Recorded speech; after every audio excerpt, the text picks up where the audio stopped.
all life started in the came to the land. But who knows? The garden of God was the meeting place of land and water that created the first being. If I'm correct about that. But eventually the human was created.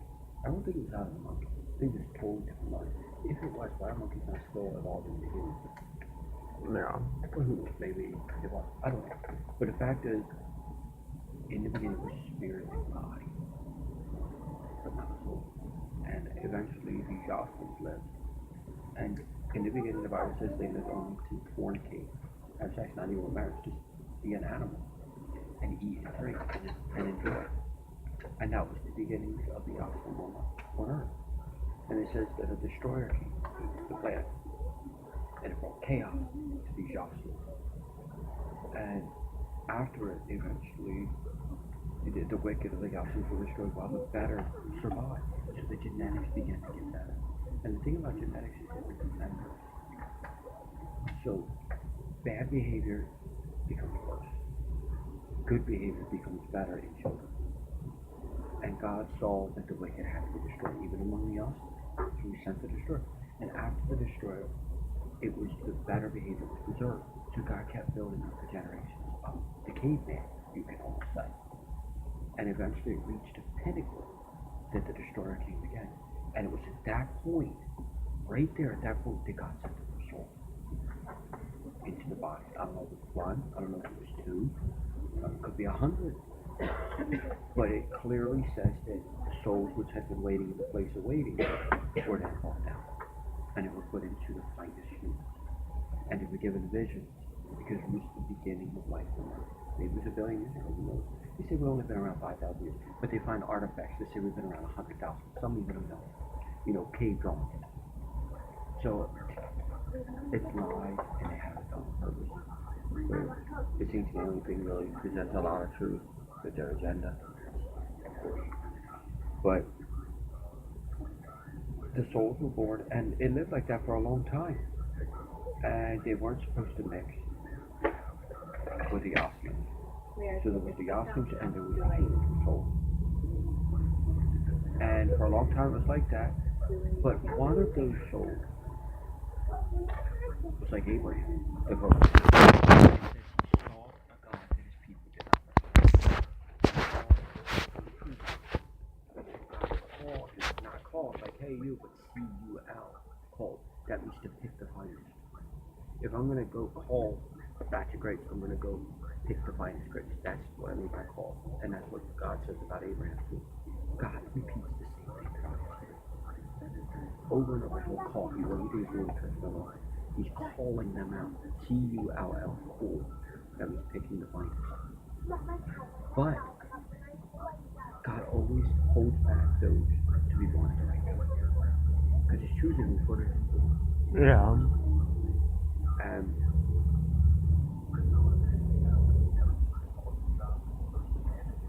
this particular man he called out and he brought him to a place, the Garden of Eden, and his name was Fanvar. And the Cobra described that Fanvar had lived many lifetimes and he had completed everything. He had undone all the evil he had done on other earths and he was accomplishing everything. He was perhaps greater than Noah because he was the start of the human race.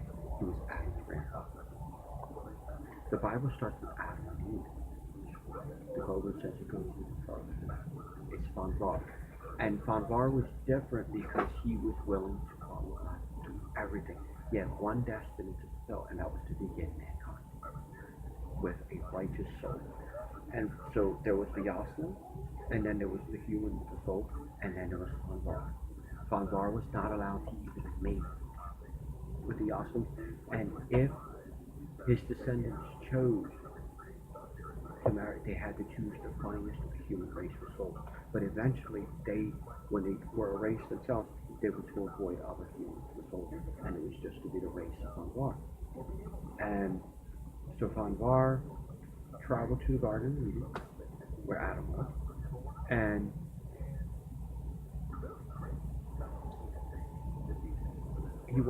he kept seeing this vision of this woman in spirit, and he would get frightened by it because he could see her, and she was the most beautiful woman you've ever seen. But she would smile and she would bring him peace. Like, okay, maybe it's a good vision. And one day he was sleeping and Jocelyn came and attacked him. And he woke up and he fought him off. But he was cut so bad that he was bleeding to death. She appeared in a vision before him and with her spirit body touched him in the rib. You know the story? He was brought out of Adam through the rib. And as she did, she had the power to heal. And so he closed up. But his blood connected with her spirit and she formed into a human.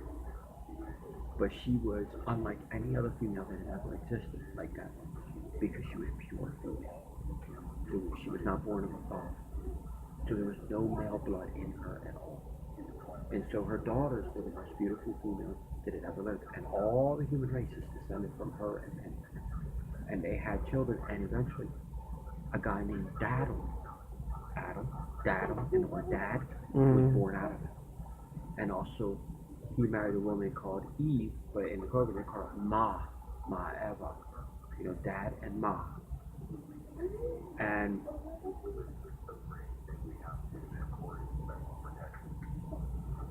so was Eve a spirit or was... no, her name was Aurora. That's why they named her. Oh. Yep. And so they had children, and Dadam, as they call him, Adam, did not act like a strong man inside. He had two wives, and his one wife, his second wife, he should have been more manly with, and either got rid of her or acted more manly and said, I will not put up with your deceit. Because it was during a time period in their generation, there was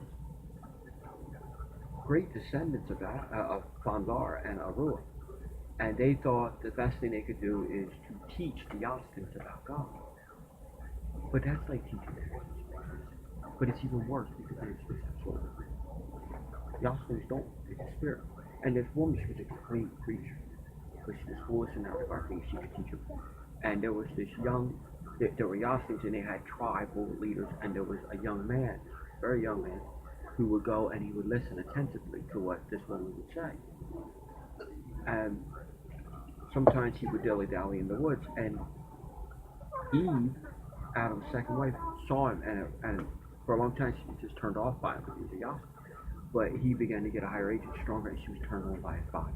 And he kept trying to seduce her, and they would talk, and eventually they had sex. And she realized that she got a disease, and so did he. And the disease began to break out among the other Yassin. So once a year, whenever the time period was, when they would get the fruit from the tree, at a certain moonlight, it would bounce from the chalice and create a rainbow, and it would drink it and heal. She thought to herself, I could heal myself, but I could also heal that if I could manage to get it. But no one knew how to make it, except for Dadam. And so she persuaded him sex, different acts. And it's like, okay, fine, I'll do it. He wasn't man. He gave her God's secrets for sex. His own way. He should have said, if you won't do this anyway, I'm not going to be with you after she's done to you. He didn't know about it. And so he gave her the secret. She then took it, gave it to the Yassins, and an even greater disease broke out. And because of that betrayal, Adam was kicked out of the garden. The Koban describes that the ship came down, and it let out a signal like this, that the closer someone got, their nerves would go berserk, was pain in every part of their body. But the further they got, the lesser it got. So they were driven out of the garden. And if I'm correct, the Bible says the garden was taken up to heaven. So there it gives you more detail about how Adam, Eve came out of Adam, but it really wasn't him. It was Arua and Banvar, not even Adam and Eve. But the human race is not descended from Eve. It's descended from Adam's first wife, which remains nameless. Isn't that something? But eventually Noah was born, and the whole world was from Noah. Interesting. Yeah. There's plenty more I could tell you, but you just might not be ready for it. Like, would you have been ready for that from the past? Like, without knowledge about it? No, but I still think it's all interesting. Yeah, like when you just go read the I am page,